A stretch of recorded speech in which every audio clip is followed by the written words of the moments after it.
There's no feeling more intense than starting over. If you deleted your homework the day before it was due, as I had, or if you left your wallet at home and you have to go back after spending an hour in the commute, if you won some money at the casino and then put all your winnings on red until it came up black, if you got your best shirt dry cleaned before a wedding and then immediately dropped food, if you won an argument with a friend and then later discovered that they just returned to their original view, starting over is harder than starting up. If you're not ready for that, like if you've already had a bad day, then what you're about to go through might be too much. Feel free to go away and come back. I'll be here. Alright, thanks for coming with me on this one. I'll understand if you have to take a break at any point. Just find a safe place to stop and quit the game. Don't worry, I'll save your progress, always, even your mistakes. This game is a homage to a free game that came out in 2002 titled Sexy Hiking. The author of that game was Jazz, a mysterious Czech designer who was known at the time as the father of B-games. And B-games are rough assemblages of found objects. Some is slightly and they're often too rough and unfriendly to gain much of the following. They're built more for the joy of building than its multi-products. In a certain way, Sexy Hiking is the perfect embodiment of a B-game. It's built almost entirely out of found and recycled parts, and it's one of the most unusual and unfriendly games of its time. In it, your task is simply to drag yourself up a mountain with a hammer. And that climbing, in the digital world or in real life, has certain essential properties that give the game its flavor. No amount of forward progress is guaranteed. Some cliffs are too sheer or too slippery. And the player is constantly, unremittingly in danger of falling and losing everything. Anyway, when you start Sexy Hiking, you're standing next to this dead tree that blocks the way to the entire rest of the game. It might take you an hour to get over that tree. A lot of people never go past it. You prod and you poke at it, exploring the limits of your reach and your strength, trying to find a way up and over. And there's a sense of truth in that lack of confidence. Most obstacles in video game worlds are fake. You can be completely confident in your ability to get through them once you have the correct method or the correct equipment or just by spending enough time. In that sense, every pixelated obstacle in Sexy Hiking is real. The obstacles in Sexy Hiking are unyielding, and that makes the game uniquely frustrating. But I'm not sure Jazro intended to make a frustrating game. The frustration is just essential to the act of completing, and it's authentic to the process of building again. A funny thing happened to me as I was building this mountain.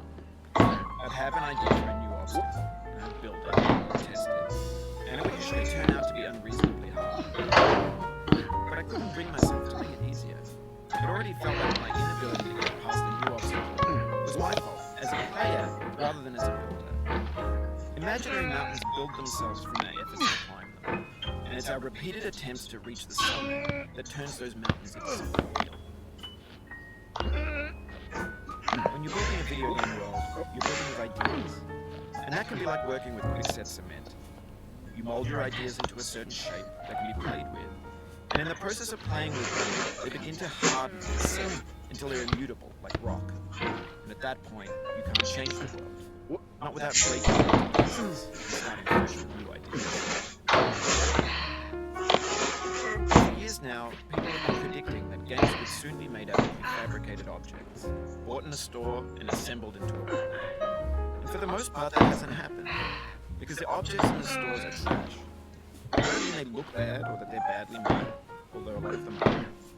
I mean they're trash in the way that food becomes trash as soon as you put it in the sink. Things are made to be consumed and used in a certain context. And once the moment is gone, they transform into garbage. In the context of technology, those moments pass by in seconds. Over time, we've put more and more refuse into this vast digital landfill that we call the internet. It now vastly outnumbers and outweighs the things that are fresh and untainted and unused. When everything everything around us is cultural trash, trash becomes the new medium, the lingua franca. You could build culture out of trash, but only trash culture. Be games, be movies, be music, be philosophy.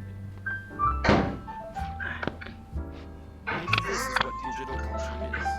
A monstrous mountain of trash, the ash heap of creativity's fountain. A landfill with everything we ever thought of it. Grand, infinite, and unsorted. There's 3D models of breakfast, Gen X's fanfic novels, Scan magazines, green screen Shia LaBeouf, and stuff scenes on library. Facebook's got lifelike bots with unbranded adverts and candid shots of Kanye and Taylor Swift mashups, car crash epic failed gifs, Russian dash cam vids, discussions of McRibs, discarded, forgotten, unrecycled, muddled, rotten, untitled. Everything's fresh for about 6 seconds, until some newer thing beckons, and we hit refresh. And there's years of persevering, disappearing into the pile, out of style, out of sight. In this context, it's tempting to make friendly content that's gentle, that lets you churn through it but not hurt it. Why make something demanding if it just gets piled up in the landfill, filed in with the bland things? When games win you, they want it a lot from you, daunting you, resetting and delaying you.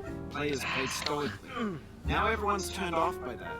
They want to burn through it quickly. A quick fix for the fickle, some tricks for the clicks of the feckless. But that's not you, you're an acrobat.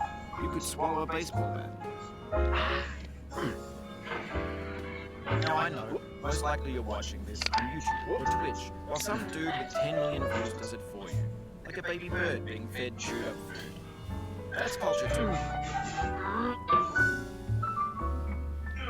But on the off chance that you're playing this, what I'm saying is, trash is disposable, but maybe it doesn't have to be approachable. What's the feeling like? Are you stressed? I guess you don't hate it if you got this far, feeling frustrated. It's underrated. An orange is sweet, juicy fruit locked inside a bit. That's not how I feel about a challenge. I only want the bitterness. It's coffee. It's grapefruit. It's licorice.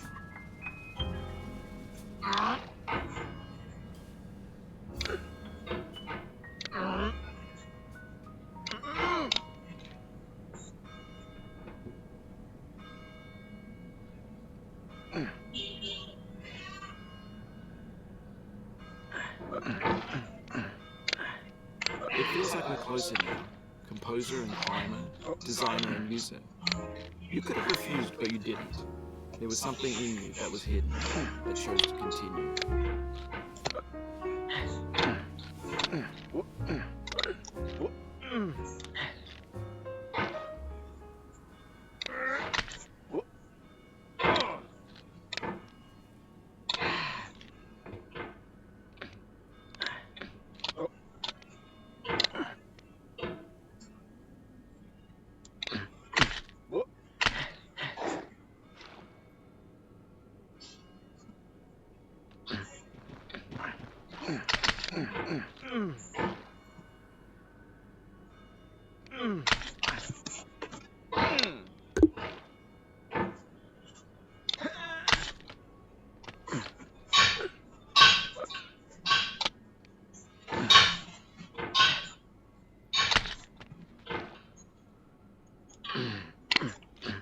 Dog watering you stay blue.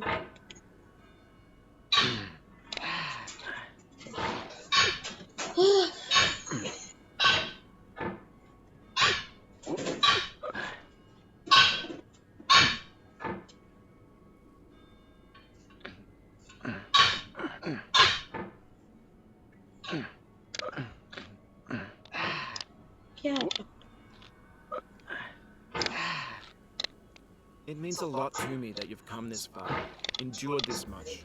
Every wisecrack, every insensitivity, every setback you've forgiven me is a kingly gift that you've given me.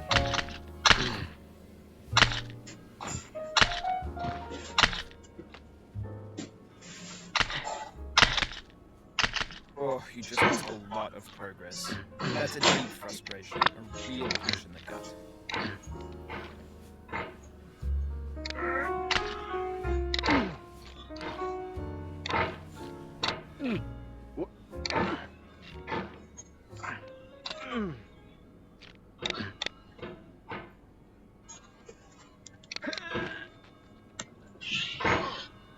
Dips.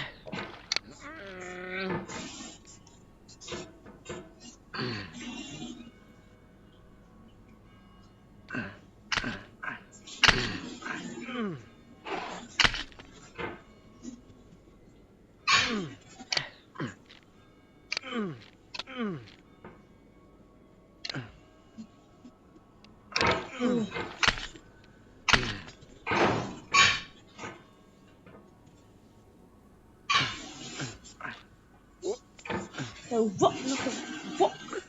What these? Oh, what's that guy? What? What guy?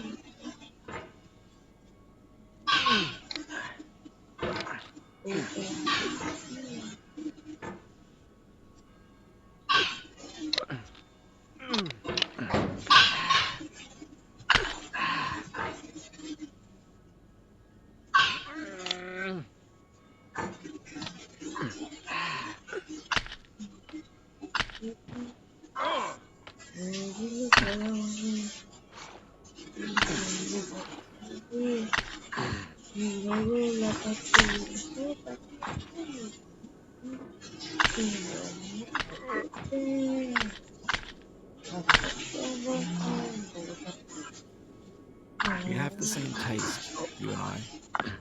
It's not ambition. It's ambition's opposite. An obdurate mission, taste defeat. You'll feel bad if you win, so I put the snake in for you.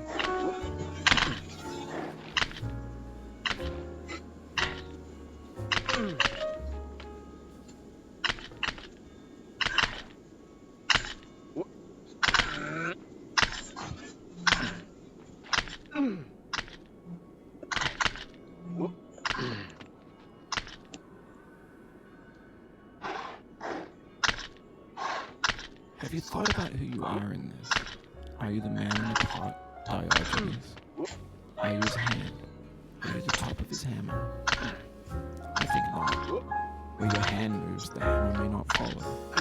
Nor the man, nor the man's hand. In this his will, his intent, the embodied resolve in his uphill ascent.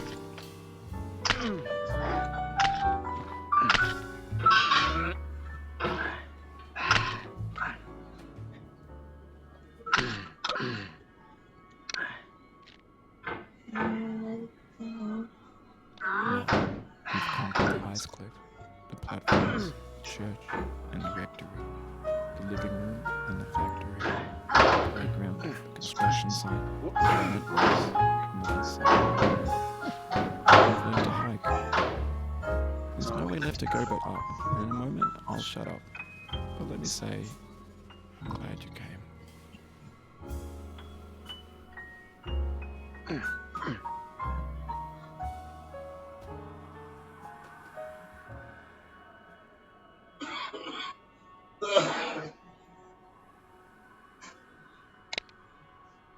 I dedicate this game to you, the one who came this far.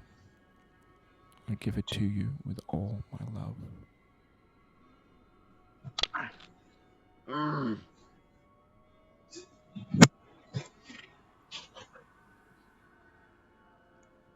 Finally, I completed this game.